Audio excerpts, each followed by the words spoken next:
Работы биологических очистных сооружений, общие сведения об использовании водных ресурсов, влияние промышленных объектов на окружающую среду, анализ и решение существующих проблем.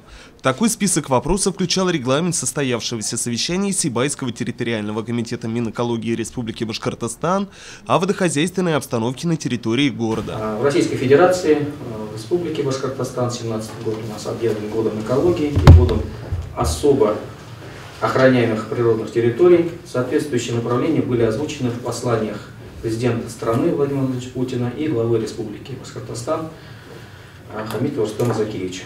Качество природной воды в реках нашего города, влиянию объектов хозяйствующих субъектов на водную среду посвящен сегодняшний круглый стол на тему «Водохозяйственная обстановка на территории города». Список приглашенных включал руководителей предприятий хозяйствующих субъектов, специалистов по охране окружающей среды, предприятий водопользователей и представителей контролирующих надзорных органов.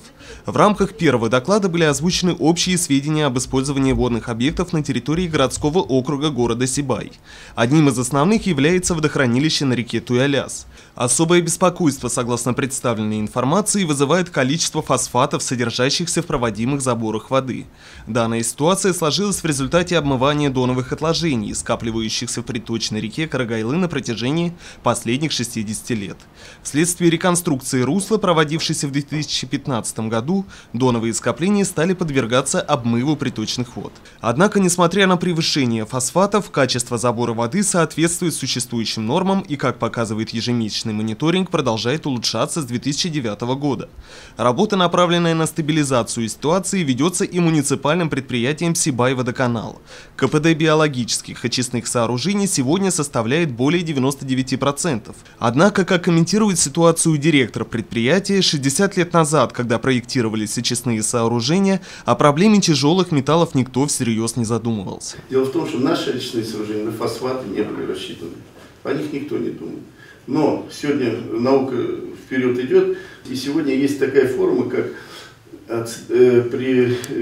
перевод первичных отстойников в ацетофикаторы-флокулянты. То есть мы избыточный активный ил, который имеется, добавляем туда в первичный отстойник, закисляем среду, соответственно фосфаты у нас на очистные приходит щелочная среда. Закисляем, как флокулянт она осаждается, увеличивается, конечно, отвод сброшенного осадка и прочего, но улучшается очистка по фосфатам. С докладом о выполнении природоохранных мероприятий в отношении водных объектов выступили представители Сибайского филиала Учельницкого ГОКа. Показательно, что качество очищенных сточных вод значительно превышает качество заборов самого водоема. Всего за прошедший 2016 год в Сибае было использовано 5,7 миллионов кубометров воды. Сброшено 6,8 миллионов кубометров очищенных сточных вод и 7 тысяч кубометров загрязняющих веществ. В завершении совещания был намечен план решения проблемы рационального использования, восполнения и повышения качества воды, одного из самых ценных ресурсов человечества. Ринат Музафаров, Константин Маликин, Любовь Карпова, телекомпания СТВ.